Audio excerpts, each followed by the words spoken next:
നമസ്കാരം. ജയിൽ മോചിതയായ ഷെറിൻ പോയത് വാഗമണിലേക്കു. വാഗമണിൽ തീർത്ത പുതിയൊരു 4 കോടിയുടെ ബംഗ്ലാവിലേക്കാണ് ഷെറിൻ പോയതെന്നാണ് സൂചന. പക്ഷേ ഇത് ഉറപ്പിക്കാൻ പോലീസിലെ രഹസ്യാന്വേഷണ വിഭാഗത്തിന് പോലും ഇനിയുമായിട്ടില്ല. നിയമപരമായി ഇനിയും സ്വതന്ത്രയായി നടക്കാൻ ഷെറിന് അവകാശമുണ്ട്. അതുകൊണ്ട് തന്നെ എവിടെ താമസിച്ചാലും അത് നിയമപ്രശ്നങ്ങൾ ഉണ്ടാകുകയില്ല. എങ്കിലും ഷെറിൻ അതീവ രഹസ്യ കേന്ദ്രത്തിൽ സമാധാനമായി തുടരട്ടെ എന്ന നിലപാടിലാണ് മോചനം ഉറപ്പാക്കിയവർക്കുള്ളത്. ശിക്ഷാ ഇളവ് നൽകാൻ മിന്നൽ വേഗത്തിൽ സർക്കാർ തീരുമാനിച്ച ചെങ്ങന്നൂർ ഭാസ്കരക്കാരനവർ വധക്കേസ് പ്രതി ഷെറിന്റെ ജയിൽ മോചനം അതീവ രഹസ്യമായിട്ടായിരുന്നു. കണ്ണൂർ ജയിലിലെ നടപടിക്രമങ്ങൾ വിലയിരുത്തുന്നവർക്കെല്ലാം ഈ മോചനത്തിന് പിന്നിലെ VIP സ്വാധീനം തിരിച്ചറിയാൻ കഴിയുന്നതേ ഉള്ളൂ.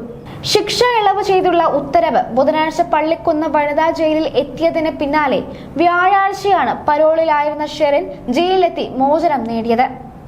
മാധ്യമങ്ങളെ ഒഴിവാക്കാനായി ഉച്ചയ്ക്ക് 3:30 അതീവ രഹസ്യമായാണ് കാറിൽ ജയിലിലെത്തിയത്. 17 മിനിറ്റ് ജയിലിൽ ചെലവഴിച്ച ഷെറിൻ 3 ബോണ്ടുകളിൽ ഒപ്പിട്ട് വന്ന കാറിൽ തന്നെ മടങ്ങി. ഷെറിന് വേണ്ടി ഇടത് മുന്നണിയിലെ പ്രമുഖ നേതാവാണ് തിരക്കഥ ഒരുക്കിയത്. അതുകൊണ്ട് തന്നെ ഷെറിൻ വന്ന വിവരം മാധ്യമങ്ങളെ പോലും ജയിൽ അധികൃതർ അറിയിച്ചിട്ടില്ല. കണ്ണൂരിലെ പഴുതടച്ച ഇടത് സംവിധാനമെല്ലാം സുരക്ഷിതമാണെന്നും ഉറപ്പാക്കി. ജയിൽ മോചന സമയത്ത് ഷെറിന്റെ ഫോട്ടോയൊന്നും മാധ്യമങ്ങളിൽ വരരുതെന്ന് ഇടത് നേതാവിന് നിർബന്ധമായിരുന്നു. ഷെറിന്റെ പഴയ ഫോട്ടോ മാത്രമാണ് മാധ്യമങ്ങളുടെ കയ്യിലുള്ളത്. ഇപ്പോൾ ഷെറിൻ ആകെ മാറി. അതുകൊണ്ട് തന്നെ പഴയ ഫോട്ടോ വെച്ച് ആരും തിരിച്ചറിയില്ല. ജയിൽ മോചിതയാകുന്ന ഷെറിന് സുരക്ഷിത ജീവിതം ഉറപ്പാക്കാനായിരുന്നു ഇതെല്ലാം.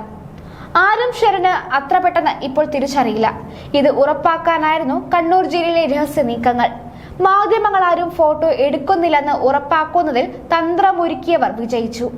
ഷെറിൻ എപ്പോഴെത്തുമെന്ന വിവരം കണ്ണൂർ ജയിലിലെ ഉന്നതർക്ക് കിട്ടിയിരുന്നു. അവർ അതനുസരിച്ച് നടപടിക്രമങ്ങളെല്ലാം പൂർത്തിയാക്കി. ജയിലിലെത്തിയ ഷെറിന് നടപടിക്രമങ്ങളെല്ലാം പൂർത്തിയാക്കി വെച്ചതിനാൽ ഒപ്പിടാൻ സമയം മാത്രമേ ജയിലിൽ ചെലവഴിക്കേണ്ടി വന്നുള്ളൂ എന്നാണ് വിവരം. ശിക്ഷ ഇളവ് നൽകിയ സർക്കാർ തീരുമാനം വിവാദമായതിനാൽ മോചനം സംബന്ധിച്ച വിവരങ്ങൾ പുറത്തു പോകാതിരിക്കാൻ ജയിൽ അധികൃതർക്കും കർശന നിർദ്ദേശമുണ്ടായിരുന്നു. അവരും എല്ലാം രഹസ്യമായി തന്നെ സൂക്ഷിച്ചു. ഷെറിൻ ഉൾപ്പെടെ 11 പേർക്ക് ശിക്ഷ ഇളവ് നൽകാനുള്ള സർക്കാർ ശുപാർശ ജൂലൈ 10-നാണ് ഗവർണർ അംഗീകരിച്ചത്. സർക്കാർ ശുപാർശ വിവാദമായ പശ്ചാത്തലത്തിൽ തടവുകാരുടെ വിശദാംശങ്ങൾ പ്രത്യേക ഫോമിൽ രാജ്ഭവൻ ആവശ്യപ്പെട്ടിരുന്നു. ഈ ഫോം പൂരിപ്പിച്ച് സർക്കാർ വീണ്ടും ഫയൽ സമർപ്പിച്ചു. ഗവർണറുടെ തീരുമാനം വരുമ്പോൾ ഷെറിൻ പരോളിലായിരുന്നു. പരോൾ കാലത്ത് തന്നെ മോചനം ഉറപ്പാക്കാൻ പ്രത്യേകം കരുതൽ ഇടത് മുന്നണിയിലെ പ്രമുഖരെടുത്തു. ഇതേ വ്യക്തിക്ക് വാഗമണിൽ പുതിയൊരു വീടുണ്ട്.